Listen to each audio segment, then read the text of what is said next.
This podcast is part of the How We Are network. For information on this episode and many other like-minded shows, visit howweare.org. That's HOWWEARE.org.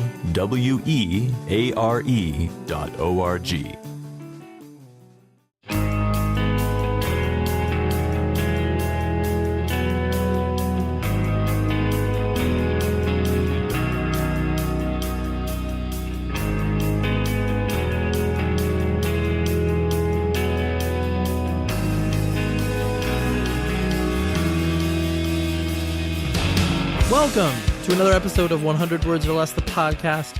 I'm your host, Ray Harkins. I'm just getting off a phone call. Does anybody find phone calls to be, I don't know, I get annoyed when people call me. And is that a bad thing? And not like, oh, that person is annoying, but just like, oh, okay, I got to stop what I'm doing and answer the phone. And, because I think we live in this day and age where it's just like emails and text messages and just like these bursts of communication rather than like, okay, I've got to sit down and talk to this person. And it's funny because obviously I can talk and phone conversations aren't awkward for me, but there are just times where it's like, yeah, I just don't feel like talking on the phone. And more often than not now. I digress. The guest this week, Jason Tate from AbsolutePunk.net. He is the CEO, creator, founder, all these other titles that you can put on him. We will get to know him pretty well by the end of the hour. I will talk to you in a minute more about him. Let's talk about Property of Zach. They are our media partners and we love them. So if you want to be aware of everything that's happening within independent music, go there. Reviews, news, music, all this stuff that you can find all at one website. So go there, you make it part of your daily ritual. That's what I do. So enjoy. And then also, if you're feeling ever so generous to this show, go to the iTunes store, drop some stars, drop some words about the show. If you enjoy it, what other guests you'd like to see on here. Any feedback is appreciated, and I really do love to read that stuff because it's amazing. I've been getting a lot of reviews from Australia recently, which is great. The word is spreading down there, and that is awesome. So I appreciate all of you evangelizing this show because that's the only way that, we'll continue to grow, and this thing will become bigger and bigger, and hopefully we'll becoming more like a community. I don't know. That's what I want. You heard a little intro at the beginning of the show, the How We Are podcast network. Basically, if you like this show, there are some other shows that I think you should check out. I have decided to collect them all under one roof with the hopes that eventually we would all kind of, bounce each other's audiences off one another, and hopefully you'll be able to find more great stuff and more fun stuff to participate in because this medium of podcasting is such a cool thing, especially for music. Go visit the other shows. Go visit the site howweare.org, and then you can check out Nothing to Write Home About, which is Matt Pryor from the Get Up Kids podcast. You can check out Stuff You Will Hate, which features Sergeant D, who is a previous guest on the show, like way, way, way back, like, I don't know, episode 6 or 7. And then you can also check out Let's Talk About Feelings. 2 employees from Side One Dummy talk about awesome stuff. Usually they've got a guest or two and they kind of talk about pop culture and, feelings and other fun stuff. So I think all of those offer their own take on music and industry and all that type of stuff. So check it out. I appreciate this. For whatever time you invest in looking into that, I appreciate it. A little bit of randomness that I wanted to express to the world and see if anybody else has this sort of feeling or has encountered this. So I was listening to a interview with a band called The Somerset, who are on Fearless Records, and musically, there's nothing that I personally identify with, but I've worked with them on a number of projects for my day job. Great dudes, good band for what they do. They were doing an interview on, I want to say it was like the Alternative Press podcast, but anyways, they referenced the MySpace age, and it was just so funny for anybody who's obviously lived through the MySpace age, where it was like early 2000s, where bands were, hiring people to add friends on their accounts, and it mattered how many plays you had in a day, and just like all these things that just took me back to this very specific time frame of people investing so much money into these things. It's like people were paying interns, whatever, $80 a day to add friends and to get the play count up. And that was like what got you signed. Like, I remember the first band that kind of, not the first band, but like one of the major success stories, like a band like Job for a Cowboy, who signed to Metal Blade Records eventually, grew past that whole, just a MySpace hype band. but they, it's like they were getting, hundreds of thousands of plays, and it's like record labels had to kind of like equate that to be like, okay, if they're getting this many plays, like, could they sell this many records? And I don't know, it was just so funny to kind of see how the metrics shift within the context of what they're given. So it's like now we look at Twitter followers and other social networks like Instagram and Facebook, where it's like, okay, if they have a large platform and they have a lot of people paying attention to what they're doing, then that's what we need to pay attention to. And that is the way that records could potentially sell. It's just really interesting to see how that kind of shifts over time. So that was the MySpace age. And there will be a Facebook age, there will be an Instagram age, and there will be social networks 10 to 20 years down the line that will just, continue to redefine the way that bands and artists are considered successful. And it's hilarious because it's always going to change at this point in the game. So if you remember other social networks that I have obviously not mentioned, then let's talk about that. Let's reminisce. That maybe there's other bands that I completely missed that just, didn't become successful. They were just a hype band on MySpace and that never translated to anything meaningful from the sort of career band standpoint. Jason Tate. So I tried to interview him a long time ago, and then we just didn't end up connecting. But then we connected now because Absolute Punk, they started a podcast, and they do some pretty cool interviews with bands, and they definitely focus on the more, hey, how's your new record stuff, which, I allude to and I make fun of, but, there's a need for that. There's a reason that stuff exists out there. I obviously try to bring more, deeper philosophical things, not saying one is better than the other. But anyways, you should check out their podcast because it's very good. But Jason, he's an interesting guy because, he came from a similar scene to where a lot of us have come from, but he's been able to take it and build another community based around this online. And his site is, one of the best on the web as far as independent music is concerned. People share so much information on there, not just on the news posts, but on the forums. And Jason regularly contributes to his own forums. And I don't know, it's just a very interesting ecosystem that's been built and something that I've watched for years and years and years. So anyways, Jason revealed a lot of stuff, and it was cool to hear about, how he got to start and basically how his life has been up until this point. So here's our conversation. I'll talk to you after.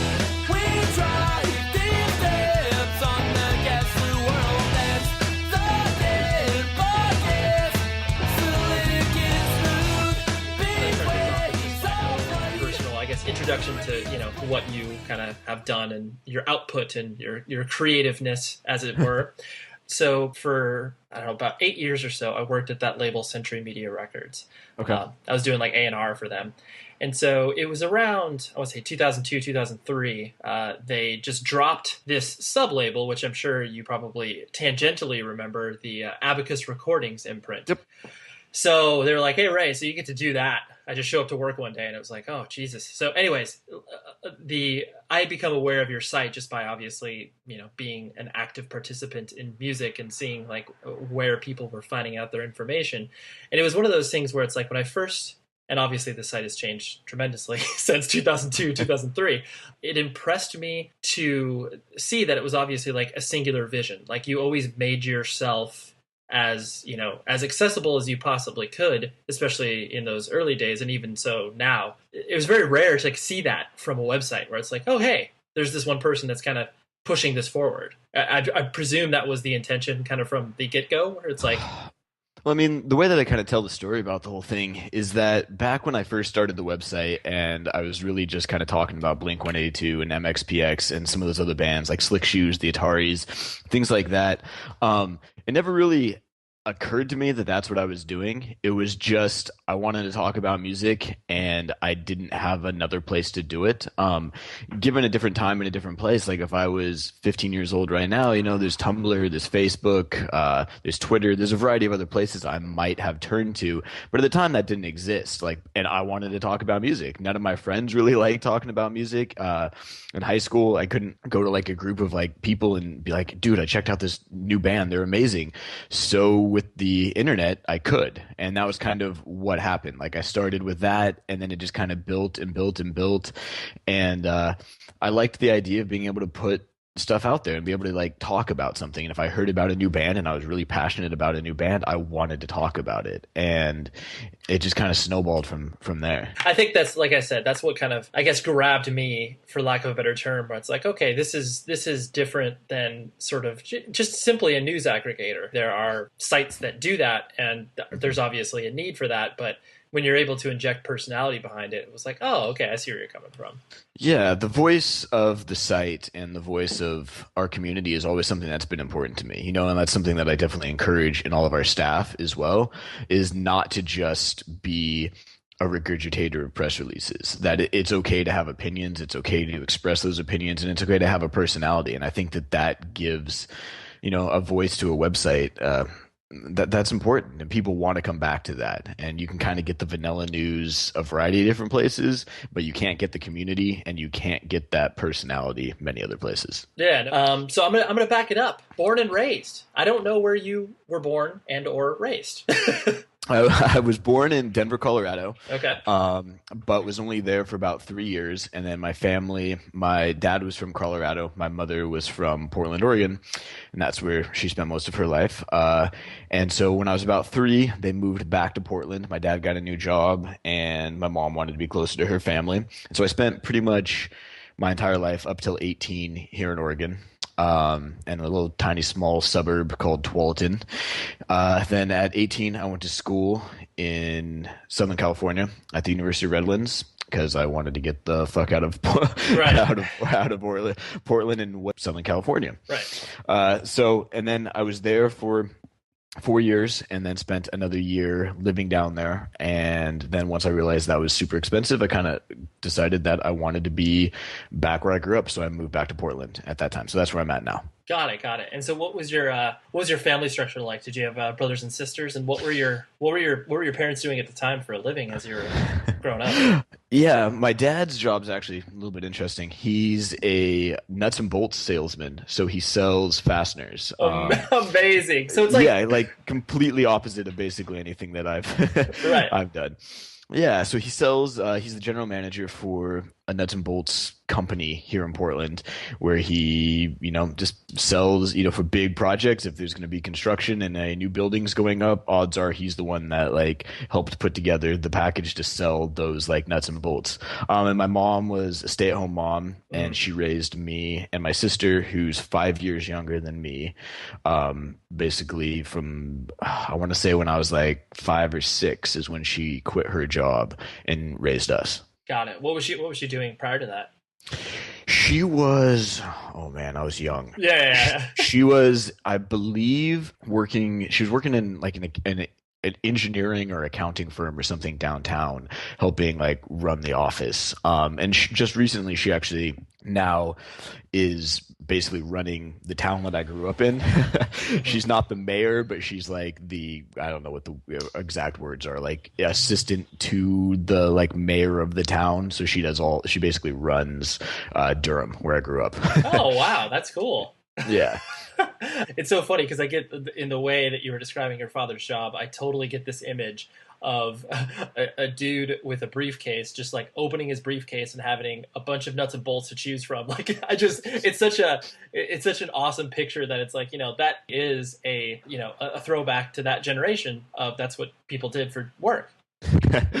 Yeah, he got into that because he loved cars, and I believe like auto parts was kind of what it began with, and then somehow the transition happened in nuts and bolts, and he's been doing that 30-40 years now. So yeah, that's amazing. I love to hear when people obviously enter a profession, and because obviously like I imagine we're around the same age. I'm 32 years old, and like the idea of people under 35, like they switch jobs like 7 times by the time they're 35, and yeah, it's cool to hear people that it's just like, no, this is my profession, this is what I have done. So you spent, when I say your formative years, I mean like once you started to go to junior high and high school, and that was all, like you said, in Durham.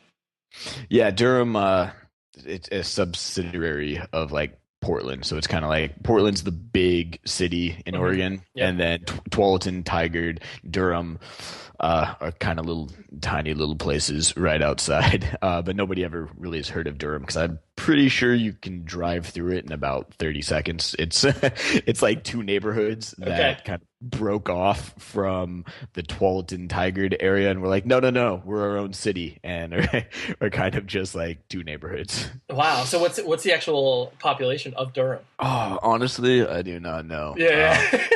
Yeah. I mean, I presume, like, from the way that you're describing it, it's like it's total suburban living. The population of Durham in Oregon is 1,378. I could see 30 seconds driving through. Yeah, yeah. It's literally two neighborhoods. Like there are two neighborhoods and then like a few little office buildings, and it's right in the middle of Tigard, which is much bigger, and Tualatin, which is much bigger. And like we don't even have our like own police force or like fire or anything like that. That's all bought out through like Tualatin. I think Tualatin services it or whatever. So that's why I always say when people ask like where you're from, I have to say like Tualatin or Tigard because I say Durham and people are like North Carolina. Yeah, North like, Carolina. Yeah. North Carolina. Like no, no, no, no. So you're in Durham and you start to go to junior high and high school. How was that for you? Like, high school, because that's typically when independent music starts to kind of come into picture. How did that get introduced to you? Okay, through middle school, which middle school sucked. Middle school is like the worst period for anybody's life ever, and anybody that says differently, like I'm just blown away. Like I'll meet a few people like, oh, I loved middle school. I'm like, man, middle school was the worst. Like I cannot think of a more depressing like 3 years of my life than middle school. So like middle school was good, but it was towards the end of middle school. I want to say like eighth grade, where I was listening to stuff like Pantera and Metallica because that's what my friends listened to. Like they'd be like, "Ooh, you gotta check out this band," and that was on the radio, and I had no idea that any other world of music existed. Like I like Nirvana.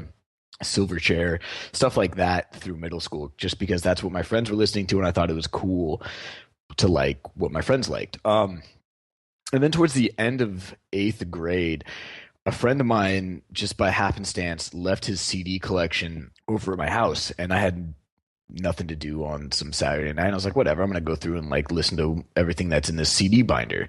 Man, CD binders that really, really, really dates us. Yeah. Oh, the relic. Yeah. Yeah, the idea of walking around with those like big black binders full of CDs. Oh, whatever.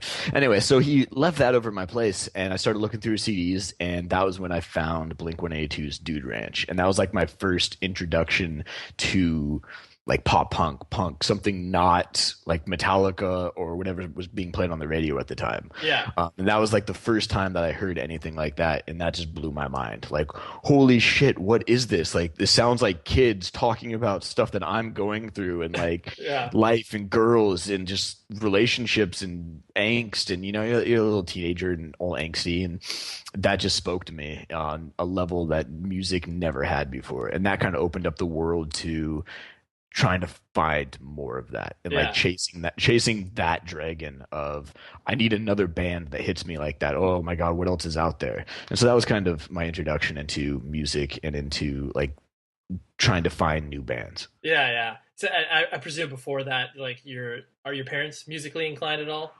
I grew up like my dad loved stuff like Cat Stevens, the Beatles, Elvis Presley, things like that. Was really into all of the like early like pop, folksy, Bob Dylan, things like that.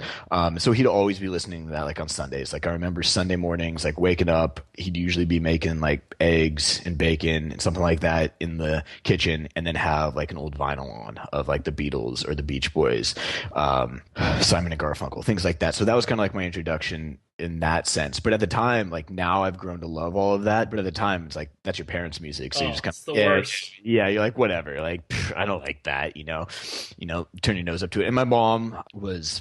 She was a very good pianist, and she was more inclined to like the classical stuff. So I kind of got both sides of my dad with like the pop sensibilities and melody, and then my mom with the more classical inclination. And she'd give me like tapes and stuff of like Beethoven and Bach and Stravinsky and things like that to listen to when I was younger. Which I'm sure at the time, I mean, your mind, like as a young child, you can't wrap your head around that. Oh no, not at all. It's just like, oh yeah, it's music, it's there, it exists, and had no real idea what any of that meant.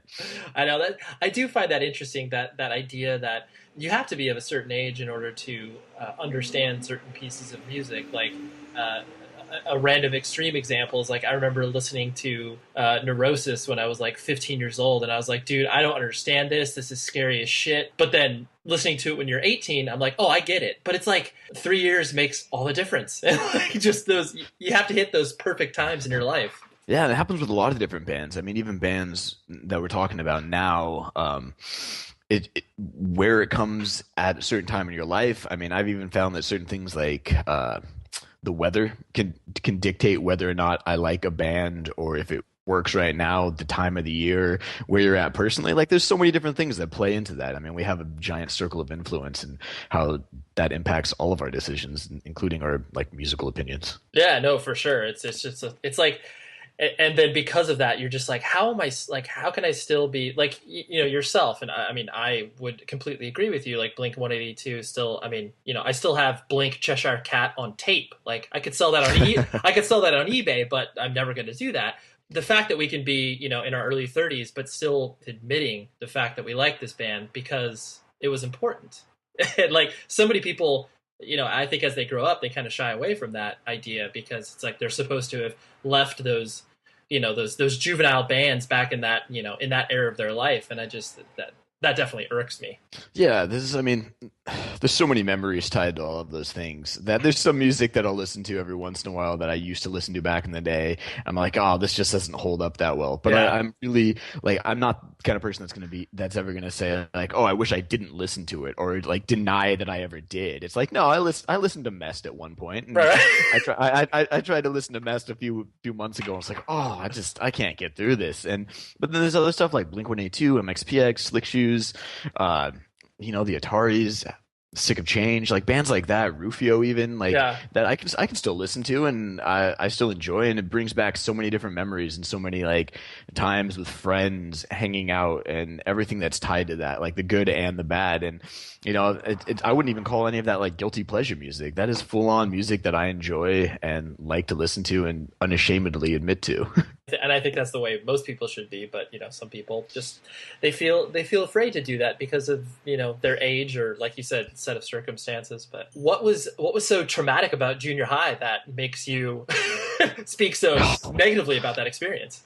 Well, like, I mean, I'm not particularly, I mean, I don't know how tall I am now, like what's 5'11", 5'10", something like that. Mm-hmm. But I was very small, like at the time. Like I was definitely a little kid, very scrawny, and had like the worst teeth ever. Like just bad, like needed braces really badly, but not all my teeth had like fallen out and were ready for braces.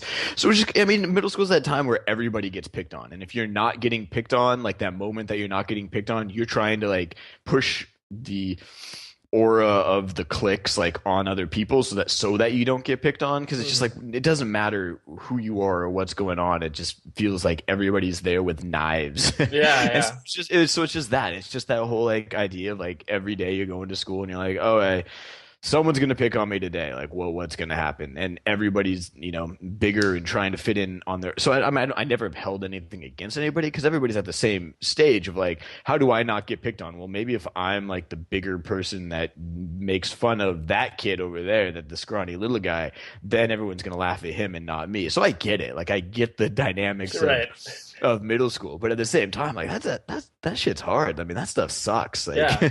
No, that's I definitely look back on my, you know, junior high experience, in particular 7th grade, and I think that's the first time, kind of like you were mentioning, that's the first time that anyone has pointed out to me that something is quote unquote wrong with me. Because like I would not classify myself as fat or large, but I have a belly that exists. I'm not, you know, washboard abs, especially in 7th grade, and to have a person point that out to me and be like, oh, what's wrong? What's wrong with that? But yeah, like just because you have all these eyes on you, they're all looking for a piece of that turf, so to speak. Yeah. But so as you started to go into high school, and like, you know, did you care about your studies? Like, did you quote unquote apply yourself as a student? I was I mean, I cared. I cared mostly because my parents cared, in the sense that, like, I mean, my mom was valedictorian of her high school. My dad was like third in his class. My mom went off to Oberlin, a very prestigious university, and all of that. So, like, they cared. Like, that was kind of how they defined whether or not I was doing well. It was by what my grades were. But at the same time, I definitely did not apply myself. It was more of like, what could I get by doing to not get in trouble, A, from the school, and B, from my parents. And if I figured out pretty quickly, like, if I got a B, like just B's, like straight through, my parents would pretty much leave me alone. Like, they'd give me that look like, okay, like, you could have probably gotten an A in this class if you would have actually done your homework and stuff like that. But if I was like getting good grades on the tests and enough to just like sit there with a B average, then they'd kind of leave me to my own devices. And so, like, the goal through high school was pretty much like, all right, what is the least amount of work I have to do in the scholastic aspect, so I can do what the fuck I want on the other side. And that was kind of where the whole technology thing took place. That's where, like, my love for computers and technology and web design and things like that all took hold. But that was all on the side. Like, that's like, I'm sitting in class paying just enough attention to do my biology homework while sketching out like ideas for a website in on the margins of my notebook. And so that was the dance that I played throughout high school. Yeah. You hit on two important points that I always love when people address. When, for one, the idea that people that get into trouble in high school and are just all around ruffians or whatever, just put in, like you said, find that effort that you can put in to get whatever grades that your parents will be accepted with, and your life is exponentially easier because of it. And it's like, it seems like such a simple equation, but so many people make their lives so much harder because of that. And it's like, yeah, I don't know. And and there's been some kids that I've mentored over the last few years that kind of have that same thing through high school of being like, I just don't like it. I don't want to go do the classes and everything. And a lot of my advice usually comes from the idea of like, yeah, I get it. Like, it sucks, but it does get better. And if you just play the game, like, you don't even have to buy in completely. You don't have to do the suck up with the teachers and go to the office hours and, do extra reading and everything. You don't have to put in that much more effort to really just get by and get through it. And it's a wait out the clock situation if you have an idea of what you want to do afterwards. And so you kind of have to put in your time and try to make the most out of it that you can.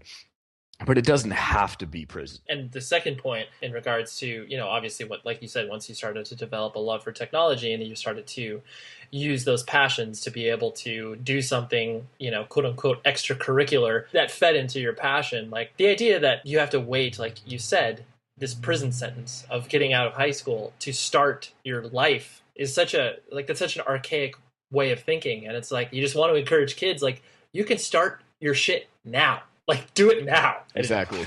As you started to dive into the technology world, and like, did you immediately see the connection as far as like, man, I can marry my love of technology with this, burgeoning love for music that I have? It wasn't necessarily like immediate. It kind of began with the idea that I loved computers. Like, I loved doing anything that had to do with computers. And this is all like right at the very beginning stages of the internet in general. I mean, at the time, didn't really have any idea of what the internet could even be or become or even exist. Like, I mean, it was like Yahoo with like a directory of links, whereas like you alphabetical links of things on the internet that you click through. Like, it didn't even have like search and the idea Right. of blogs, the idea of networks. Like, none of that was really even in my realm of understanding at the time. Like, being able to like chat with people online like blew my mind the first time it happened. Totally. But at that time, like, it was more of, I enjoyed web design from I started helping build the school's website, like the actual like high school's website and everything that goes into that. Like, started working with them to do that, and I really enjoyed everything that went into that.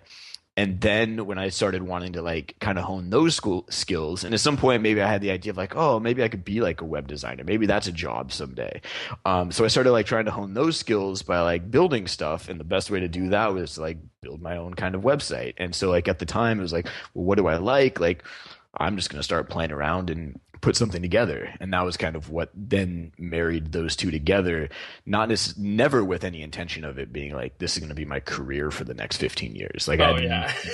no like idea that that would ever become anything that it did. You can't wrap your head around that. In high school is when you start to go to shows and everything like that as well? Yeah, probably. I want to say either freshman year or eighth grade year was my first show, and I'm pretty sure that the first like actual like indie punk show, actually I know for a fact, it was MXPX, the Ataris, and like a band called like Shorthanded or something like that, and it blew my mind. Like that was one of those things where I had no idea that that was even happening. And I remember showing up with like khaki shorts on and like a polo shirt or something, and then just seeing kids with like tattoos and, you know, piercings and just like that whole punk aesthetic, and just being like, A, I don't fit in. B, nobody here cares. And I don't know if that still exists, and to some degrees from the shows that I've been to, it doesn't. But just nobody gave a shit what anybody looked like or what they were doing. Everybody was there just to fucking sweat, jump up and down to the music. People were falling down in the pit and getting picked back up. And it was just a huge wave of kids just going nuts for music. And that was just one of those experiences that I'll never forget. Sure, sure. I mean, and usually the sort of common path for kids, you know, once they start to dive into this sort of music is that, hey, I want to play in a band. And you obviously, you know, you've never done that from a, you know, a playing shows perspective. And, you know, you've mentioned that you've obviously created music on your own. But was that ever part of your, not even plan, but just like, oh, that would be cool, but the opportunities were just never afforded to you? It was one of those things that like I always thought possibly would be cool, but at the same time, like I always knew that that was not my skill set. Like I always knew in myself of like, hey, what am I possibly good at in this world? That the idea of like creating music was not how my brain worked. Like that was just never something that I could sit down and be like, okay, this is how a melody goes and chord progressions, and I can play this song and let me like tap this out over here. That was just not, and there was never the passion to do that. When I think about like creating a website or creating things online and all of that, it's something that like I never thought like I chose to do. It was like I had to do that. That was what I knew I should be doing. And when it comes to like creating music or being in a band, like that was never part of it. Like that, I never felt compelled to any of that. You can be creative and obviously still quote unquote support the scene, but you're not, you know, playing in a band. You have, obviously it's like photographers, designers, you know, there's so many components to where you are being, you know, you are playing an important role to whatever scene it is that you're a part of, but you're not getting up there creating music. It's like you're still creating, but just on a different medium. Yeah, and I've always considered myself more of like an appreciator of music and the arts and stuff like that in general as well. But I know like I'm not going to sit down and crank out a masterpiece like that. Just that's not where my skills lie. But at the same time, like, you know, a band member is probably not going to sit down and write 300,000 lines of code to create, you know, an online social network type of thing. So like everybody has different skill sets, and everybody has different passions and different callings in life. And, you know, and when they do marry together in some degree, like that's when cool stuff happens. No, for sure. And it's because the obvious joke is that it's like, oh yeah, you're a journalist, Jason, so that means you're a failed musician. It's like that's not always the case. It's like, yeah, of course you could point to a few and be like, yeah, there's reality behind that joke. But then, you know, a majority of people, it's like, no, I just never happened. I wanted to create this way. Yeah. The story of ap.net has obviously been well documented. But when, you know, yourself, when did you notice it starting to become, you know, kind of a thing, so to speak, where it's just like you felt like there was some, you know, whether it was traction, whether it was just a small victory? That'll lead me into another question in regards to like, you know, how that kind of sat with your family once you started to, you know, figure out that this was something that you wanted to pursue. And I mean, like the first time when I first started doing stuff kind of as a Blink fan site, and it kind of had its own weird little feedback loop, because it would be like I'd post something and then people would IM me because my IM name was on the website, and we talk about stuff, or I then started putting like forums and comments and stuff on. And so once I started seeing people actually interacting with what I had quote unquote created, and seeing people actually like talk about it or ask for more, you know, people emailing me and being like, hey, have you heard anything else about the new Blink-182 album yet? Like, and so I was putting stuff out into the world, and people were actually responding and sending stuff back in. And that was the first time I realized like, whoa, people are actually like reading some of this and like finding that this isn't just like scribblings on a wall somewhere. And so that was the first time that like I kind of started to see that kind of response. And then as it like continued to get popular, I mean, Blink started blowing up, and then we started talking about other bands, and then other bands we started talking about. And to flash back a little bit, when I first took it away from being like, let's just talk about Blink 182 and MXPX, was because I was listening to all these other bands at the same time that nobody else was talking about. And everybody loved Blink. Like, Blink was huge at that point, selling millions of records on MTV all the time, but nobody was talking about all these other littler bands, and nobody knew about them. And I was like, man, if people like Blink 182, they're gonna love Slick Shoes, like, or they're gonna love Newfound Glory before Newfound Glory's Newfound Glory. And so I wanted to let people know about all of that stuff. And then when those bands started getting popular and more people started talking about them, or like we do an interview with the band and they just be like, hey, thanks for talking about us. Like, kids come up at the show all the time and tell us that they heard about us through your website. And that was kind of when I started seeing more of what our community could be, I guess. By this time, you've graduated high school, and like, would you say I guess the most formative years of AP, as far as like kind of how we know, when I say AP, I mean AP.net. I know I need to make the differentiation because you were in college when it started to really kind of become the community that it is, like that people recognize the site now. And I think that that's about the right time period, like 18 to 19, freshman year of college is kind of when I changed it over to more of a community talking about everything. And so at that point, that was kind of when that transition occurred. What were you studying in college? I started with computer science. Like, the idea was to go for computer science and learn programming and all of that. But about like, I don't know, the first semester in, I realized that I didn't really care about like C++ or Visual Basic or like any of the stuff that the computer science degree was going to take me to. I cared about like web programming and things like that. And the school I went to didn't really do any of that. So I ended up changing my major to business administration and then teaching myself like PHP and SQL and all that stuff on the side. So that was kind of like, let's learn some business stuff that maybe I can use in the future. And then I'll learn the programming design stuff myself. Right. As your site was developing and like it started to become something that you're like, well, I'm devoting a lot of time to this. How did it sit with your parents being not affiliated with this community at all, not understanding, I'm sure they were probably technologically aware, but not technologically savvy like yourself. You had two different things to explain to them. Like, yeah. I mean, the biggest hiccup that came was junior year, like my second semester of my junior year, where the website really started blowing up. Like, it really got to the point where I was spending, I was going to class and then running home so I could do stuff on the website. I mean, this is pre like laptops that actually right. classroom, like, or iPads or anything like that. I mean, my laptop at the time probably weighed 30 pounds. So like, I wasn't able to do stuff in class. I mean, this is all before iPhones as well. So I was like running back to the dorm room to try to like get stuff up on the website, get content up, run it, staying up till like 3 a.m. to do things like that. And I realized like it was such just a giant amount of time that was going into it, where I went to my parents and I was basically like, so I'm thinking I'm going to take a semester off of school. My dad freaked out, basically saying like, there's no way in hell you're going back to school after that. Like, you're dropping out. Like, that's what you're doing. My mom was more supportive of the idea of like, okay, like, we will support this, but you're going back to school and getting your degree. Like, not like, there is no ifs, ands, or buts about it. Like, but you're going back. So I took that semester off and lived in my parents' basement for those few months and just did the website full time. And that was the first time where I realized like I could do this as a job.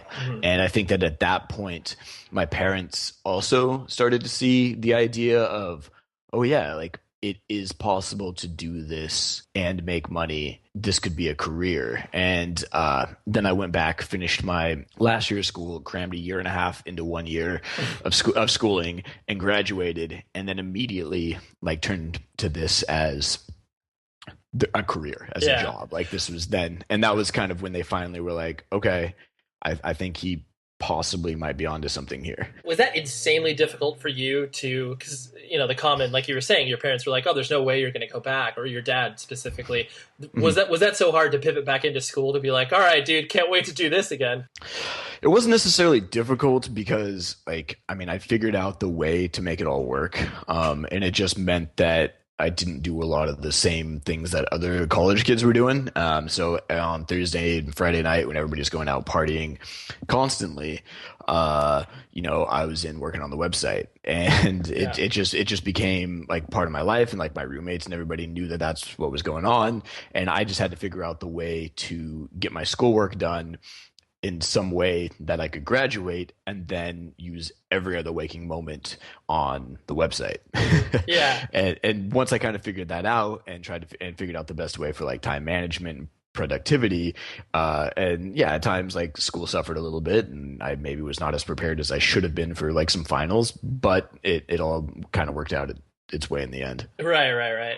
It's interesting, and just talking to you, like, and hearing the two sides of kind of your personality in regards to the fact that, there's the common perception of a code monkey, a person who is obviously like coding and building things like that in and of itself is obviously a solitary thing. But then obviously you were using that solitary thing to obviously create something in which you were desiring that connection to obviously speak about music. And so it's interesting, like those two completely different worlds of like pulling themselves together and like obviously forcing you to be social and become adjusted as a human being and not just be this completely stunted individual. Did one come more naturally than the others? Like, did you find yourself having to kind of be like, all right, I gotta get out and socialize or anything like that?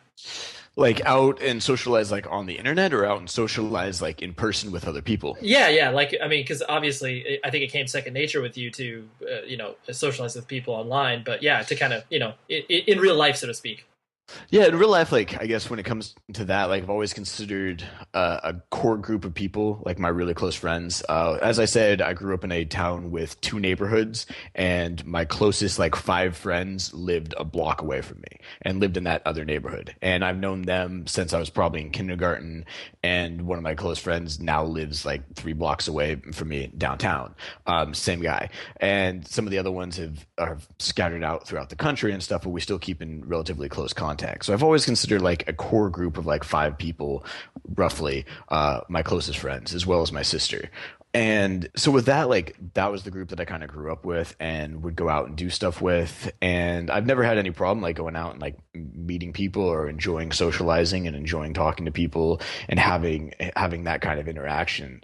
I just separate the two because I also enjoy being alone. Like, I mean, I live by myself now and have like a separate office. I get up in the morning, and there are some days where I will walk in and start working at 9 o'clock in the morning and not go to bed till 4 in the morning. And the only interaction I've had with other people is online.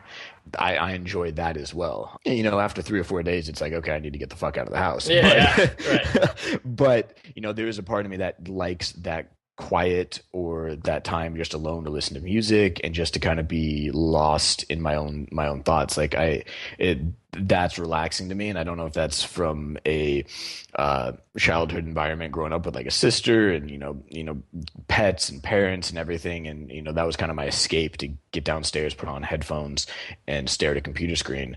And that was kind of where I could like be in my own little world with just whatever I'm working on at that moment. And there is some comfort as well in that. Mm-hmm. But yeah, no, I can see where you're coming from. Obviously, kind of your sister, because usually the older sibling obviously plays some influence in regards to like, oh, here's some records you need to check out. Like, what is your sister into, and like, has she followed in any things that you've presented to her?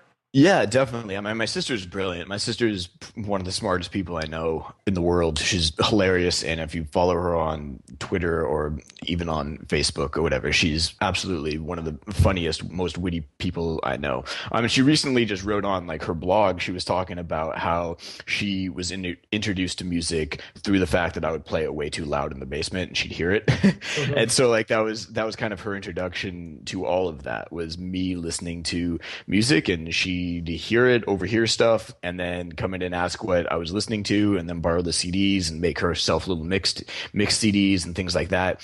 And now, when she has obviously grown up, she has her own tastes and different things, but she still comes to me and like asks for recommendations, or we'll come over and listen to new albums with me and stuff like that. And so we definitely share that same like taste when it comes to a good majority of the stuff that I like, she likes, and vice versa. Nice, nice. Something I also find interesting, especially just because, like you said, once you started to be able to focus on, AP.NET as your, career, and once you made that sort of mental transition, like, all right, school's done, here we go. Like when the popularity for the site was, kind of at its fever pitch, where it's like, it's new, this thing, like everybody, like, let's talk about it. I'm sure there was some pretty interesting / funny / weird opportunities that came your direction, like whether it was like doing a record label, whether it was doing like some sort of tangential thing to music.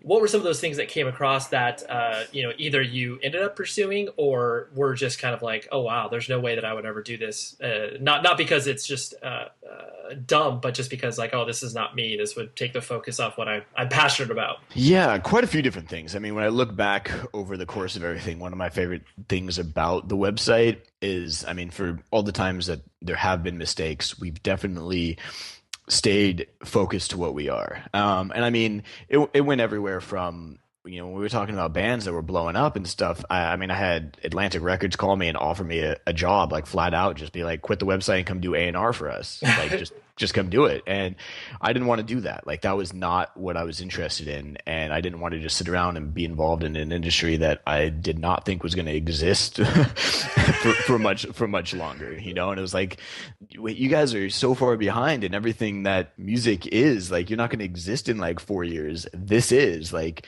it should be the opposite way.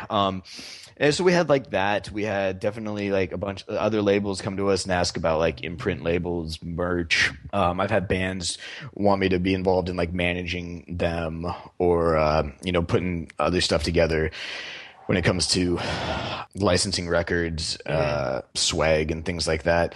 And we've said no a lot when it comes to those kind of things, because for me, it was always like, I'm pretty much at the time was a one shop little person doing all of this work and trying to do everything. And I just did not have time to do any of that. Like I could not manage a band and do what I do on the website at the same time. It just, there's not enough time in the day.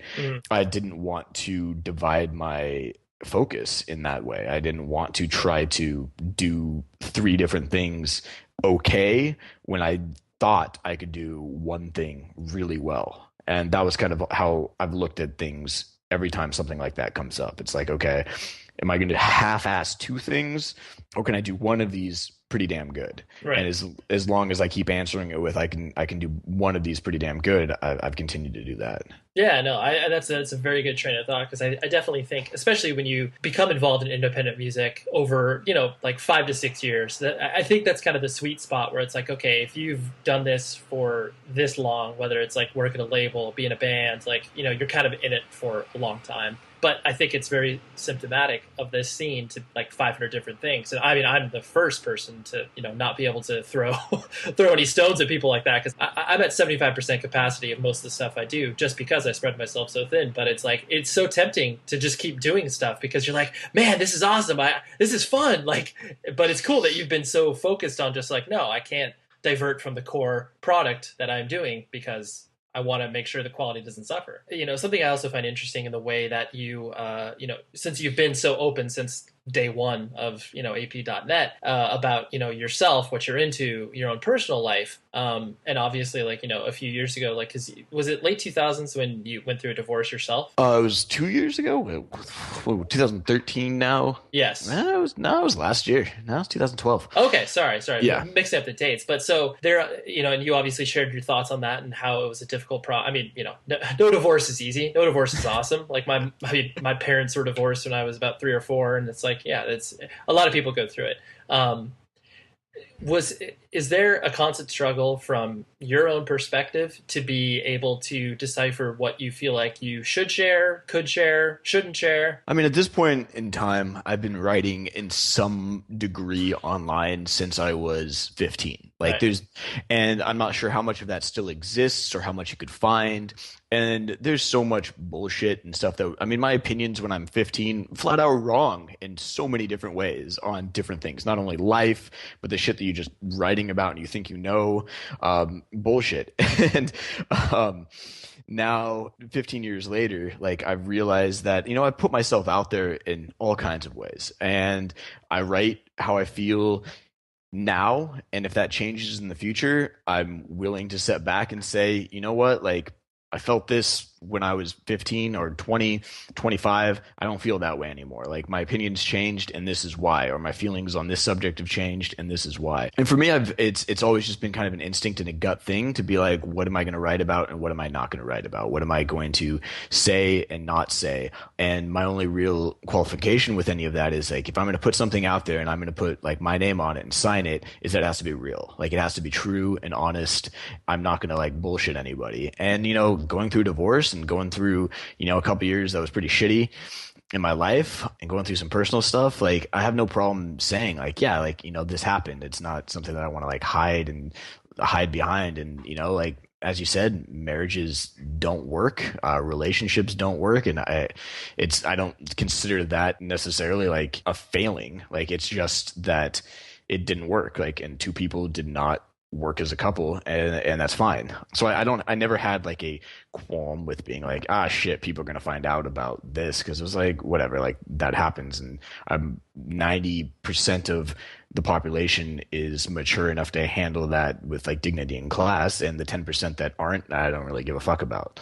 So for me, it was just like, if I'm going to toss everything that I do on the internet and want people to trust me, like trust the idea when I say something that I mean it, like I have to be real and I have to be honest about that. And I have to let people know not only how I feel about music, but also how I'm feeling like in life. Like, I mean, music is personal, and how albums hit me is due to personal things in my life. And I think it's really hard to be honest about music and divorce it from bad choice of words, but part of the pun.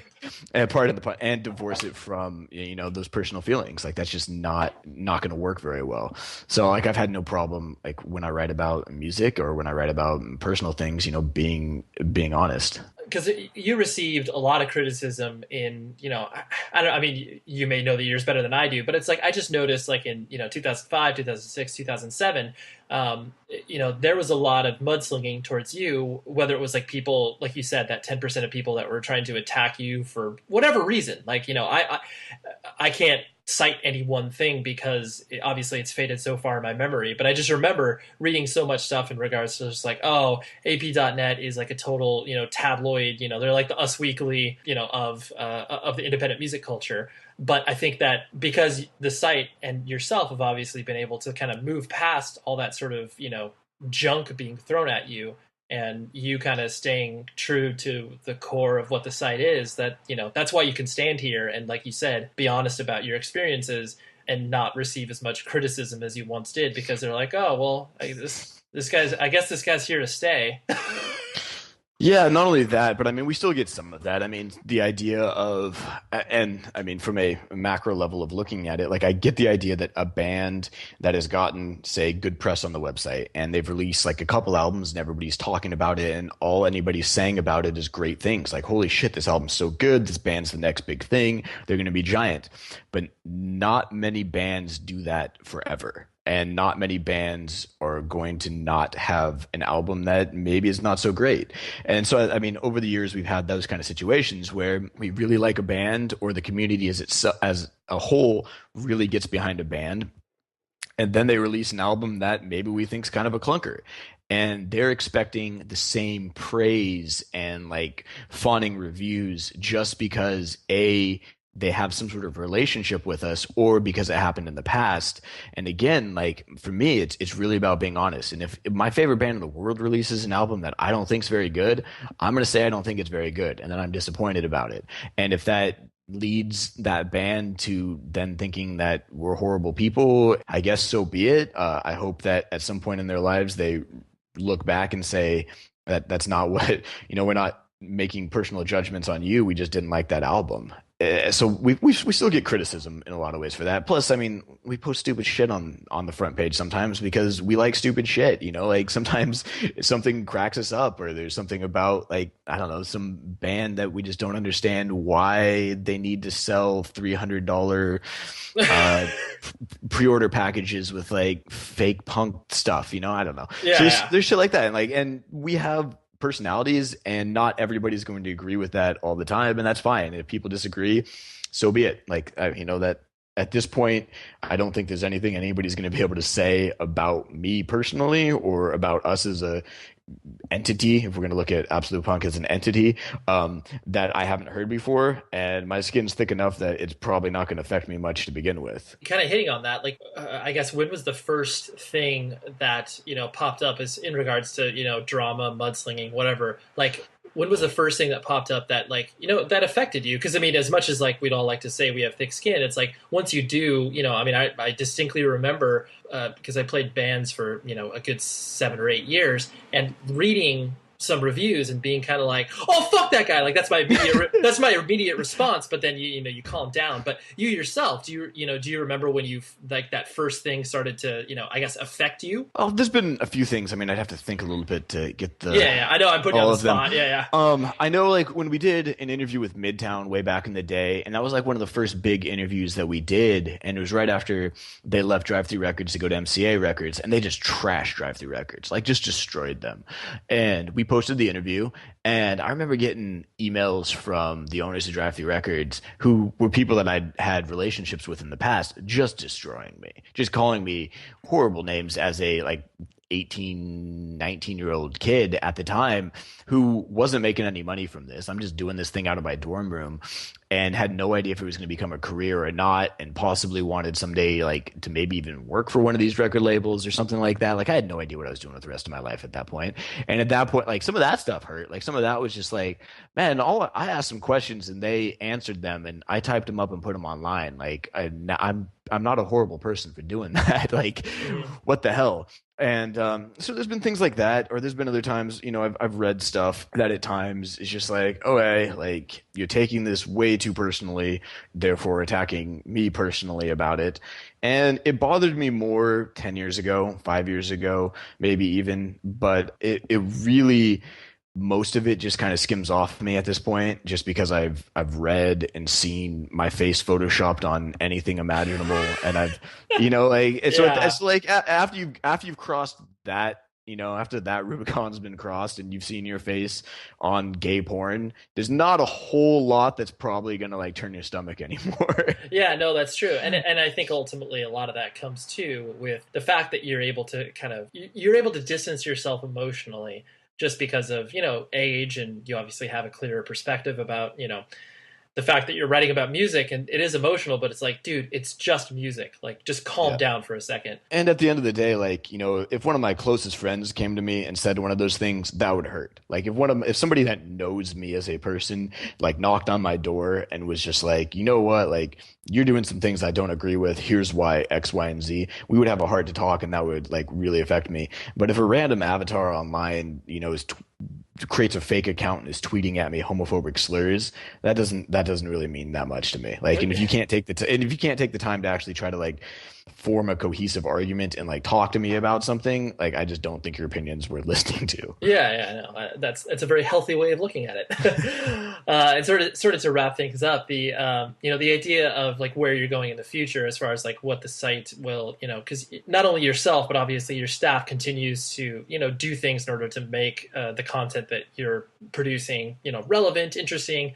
In the next, and obviously you see the landscape changing, not only, within the, old media and, like, obviously newspapers and all that type of stuff, to, the way that old media is now utilizing, the, different sites. Like, I mean, I look at, like, Grantland, which I know you're familiar with Mm-hmm. Bill Simmons, and, what they are doing, like the type of work that they are accomplishing within the confines of these huge, media enterprises. And then obviously, from your perspective, where it's like you are still manning this ship, which is, it's obviously has different owners and different interests, but you're able to still be pretty nimble with the type of content you're putting out. Does it ever seem daunting where it's just like, dude, we're going to have to continue to reinvent ourselves and, like, do all this stuff? Or can we just kind of stick to what works for us? Yeah, like, I mean, it's daunting in some degree, but also the entire premise of the website is built on the idea that it's fluid. I mean, it's a community that is based on the idea of what people are talking about on the website rises to the top. And the users themselves craft so much about what's happening. And so many of our staff members come from that pool of users, and they're the ones writing about the music, they're the ones finding about the bands, they're the ones submitting news. They're the ones talking in all the forums. And so by default, like we are a fluid entity that's always changing. Like 10 years ago, there's no way that we'd be talking about Justin Timberlake in the forums. And now he's one of the most like respected artists on the site. And, if we would have stuck to some stringent, like we can't talk about hip hop, like then we wouldn't be the website that we are. And now we have great discussions about hip hop, and Kanye West, and when the Kendrick Lamar verse hit the other day, I mean that thread itself has like 200 comments already. So stuff like that. Like I think that we just exist in this world that we can be fluid and change with what the taste of the community itself reflects. Like we're kind of just a mirror for what our community is, and without the community, I don't think we exist in the same realm.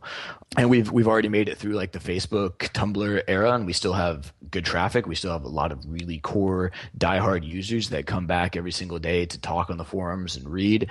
And we're looking to relaunch the new version of the website hopefully this year or early next year. And I think that while we might be reinventing what we look like what sits at the bottom of what we are, I don't really think that itself is going to change in the foreseeable future. Yeah, no, that's awesome. I really like that, the underpinning of everything that happens is all based around, one or two ideas, which ultimately that's what makes things successful for a longer period of time rather than just like, oh, cool, like you're relevant for 3 years. See you later. And that was kind of, I think that a lot of people thought that might be what we are, back when like Fall Out Boy was getting big and everything. It was like, oh, yeah, are you really going to be able to talk about pop punk for the rest of your life? And, I always sat there and was like, that's not ever what the website's been. It's never been like, hey, we're a pop punk website and that's all we ever talk about. It's that we're a music website with a crappy name and we are. We talk about music, and the people that grew up using the site, come back every day and want to talk about that music, and that, there's relationships that are formed and new groups that come out of it and new users. But, like looking at the analytics on the website and everything, you can see just how long people spend engaging with the content. It's not like they show up and read like 2 articles and then disappear. They're actually sitting there like talking with people about music, and there's that community aspect that you just don't find many other places. And as long as we continue to put out content that people want to talk about, and as long as bands continue to release great music, I feel like we're going to exist in some fashion for, obviously the next couple of years at least. Fingers crossed, right? Yeah. I think that's a perfect place to put a pin in it. But great. I really appreciate you taking the time and wanting to do this. So yeah, there is Jason. Go check out his podcast. Go visit absolutepunk.net, and then you'll become more educated in all the stuff that he has going on. And I really enjoyed the conversation we had. I wouldn't say I brought any preconceived notions to who he is, and who he was, but it was definitely nice to just be able to like kick back and chat with him for a while. I know I tell you this almost at the end of every episode, but there's so much rad shit coming up on the show. Subscribe. For those of you that don't subscribe, you're missing out, because I post a new show every week. You miss. I don't care if you let like 10 shows build up and then listen to them all in a row, but subscribe, because that way you're always getting the latest new show to you when I publish it. Tom Richfield is the editor for this episode, and visit propertyofzach.com, visit 100wordspodcast.com, visit howweare.org. That's all. You guys have a great week, and I will talk to you soon. Be safe, everybody.